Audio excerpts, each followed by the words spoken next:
Alright, you little pussy bitch. Tiemco 3761 straight shank hook, copper bead. Just gonna do a regular pyramid like Mahalo midge. Fuck that, you don't want yarn. Start with lead body.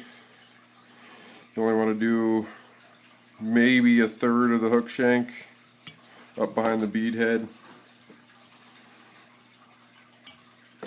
Make sure that curl end is pushed down so it doesn't end up tearing up your twine when you're winding on. Fucking allergies got me. Tie in right behind it.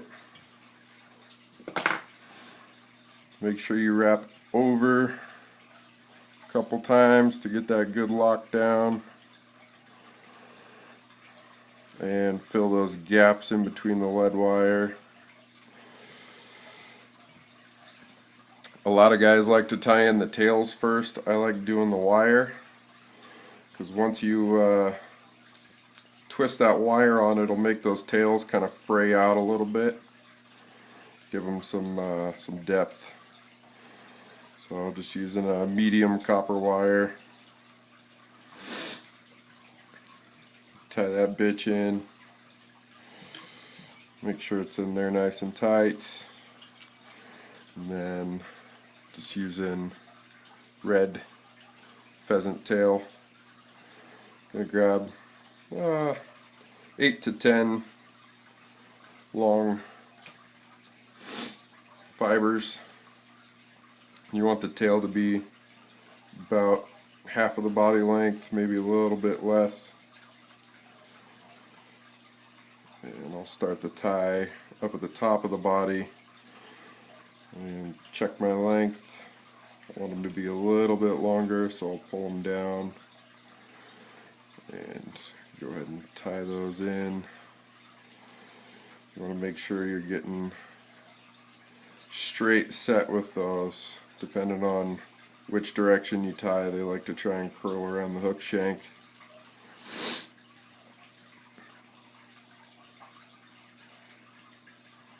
Bring that back. With these Mahalos, you got a fat butt section. You want to kind of taper that up. So what I like to do is actually fold these fibers back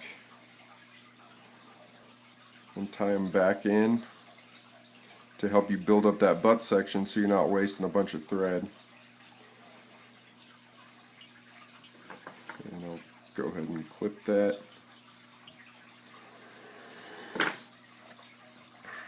And build up that fat body section. You want it to be about the same diameter as that lead wire, and then taper down with a real even taper. I kind of try to stay away from the tail so you get that good taper all the way down to a real fine point. That's looking pretty good. I'm happy with that. And then I'm going to take some dark wine holographic flash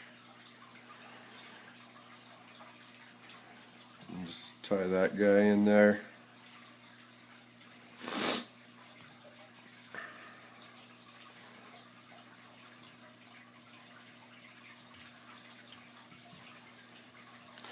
And before I start wrapping the flash, I like to give it a good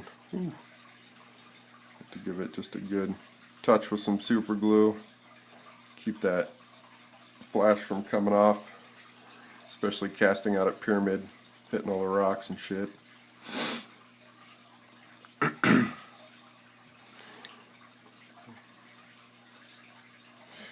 Just want to make sure this guy gets started all the way at the bottom.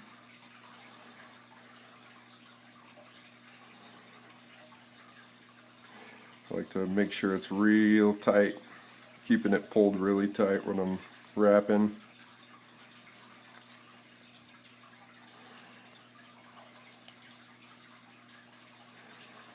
And I'll tie that in right there.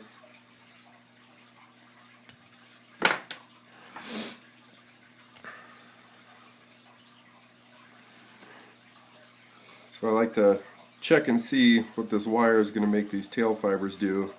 Sometimes you wrap it one direction, they'll get all crazy on you. Or if you wrap it the other direction, they'll stick out just how you want it. So I like it right there. So I'm going to give this head a couple more wraps because I'm going to be spinning it with the direction of my tie. And you just want a good 1/16 to 1/8 of an inch between each wrap. Try and keep it as consistent as possible. And then once you get to your thorax, tie that guy down. Make sure you're pulling real tight when you tie this guy down, because those wires will like to pop out on you.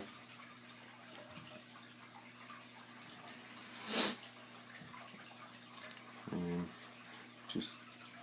I like to twist break this off instead of cutting it. When you cut it, you get a sharp edge. You'll end up hitting your twine. I like to give that tail a little puff out, make it look real dynamic. And then I take some UV clear. This is the flow. There's a heavy, a medium, and then the flow. And the flow is real light. It doesn't really cake itself on there, whereas the heavy, it'll really build up a body on this thing.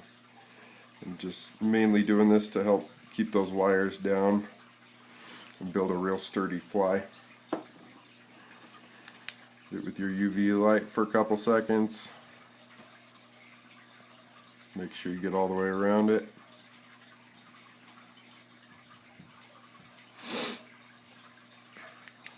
Good. And I'm going to take just a strip of UV flash, tie that in. You want to make sure you get it centered in the back. If you don't get it centered when you go to pull it over your dubbing, it looks all crooked and wonky, and no one likes that. Especially me. I'm quite particular about my flies.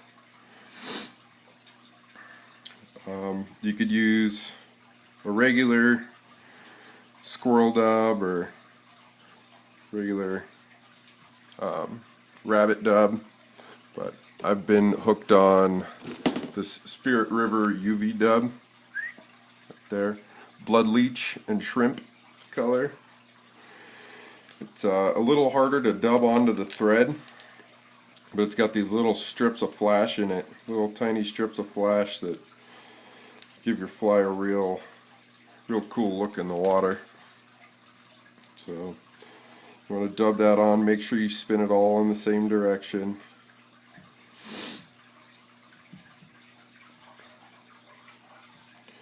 Get on there nice and tight. Sometimes with this UV flash, you got to trim it a little bit because it's got some really long fibers in there.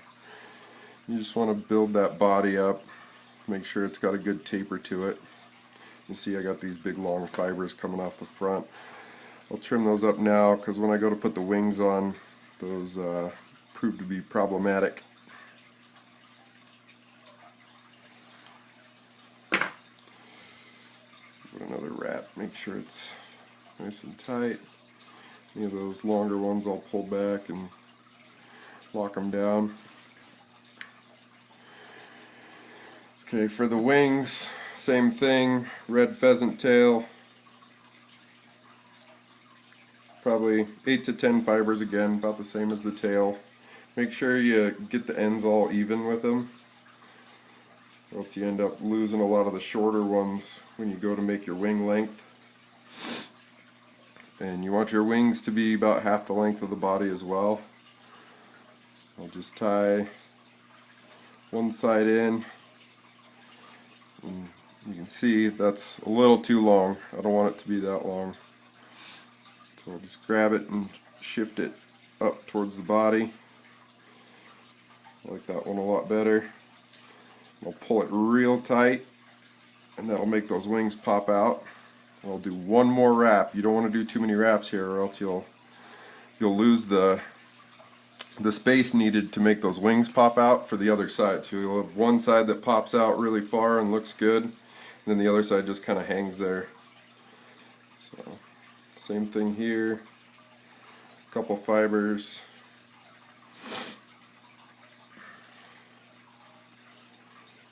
And I like to just give them a little comparison so you know right about where you want to tie it. You still want to check it after you've tied it in, but that comparison really helps you get a lot closer so you're not really moving it around.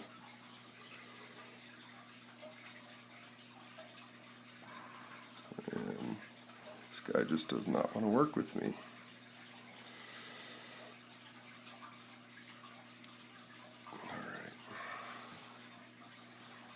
Length looks good, I like that length, so I'll try and keep it so you can see it when I pull tight.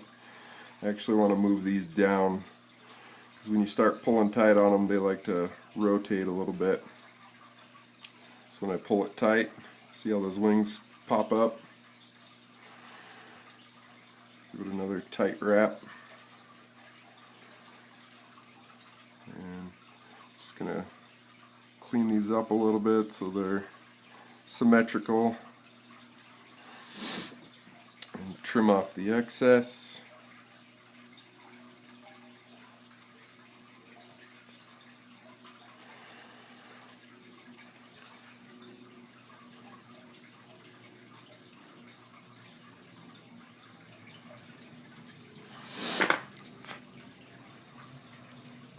And you got your wings seated.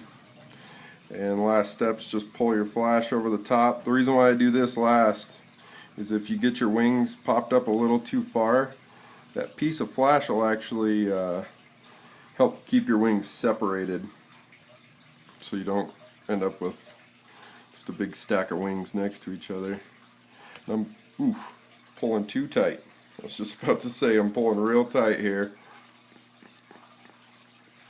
So now I gotta salvage this.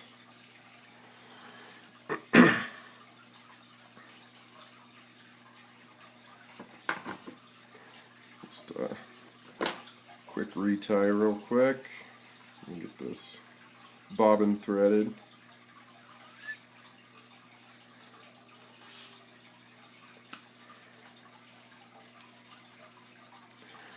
Alright, get back in there.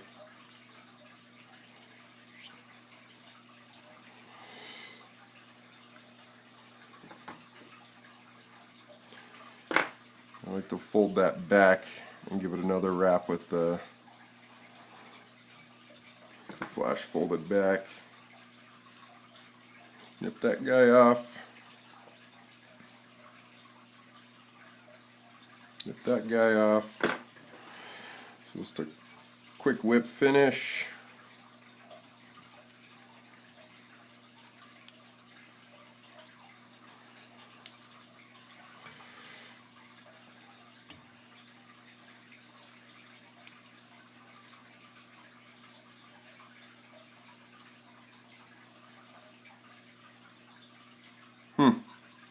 What a little bitch.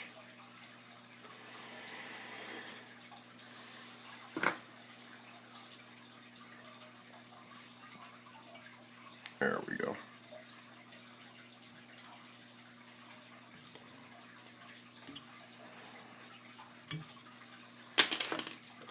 A little dot of glue.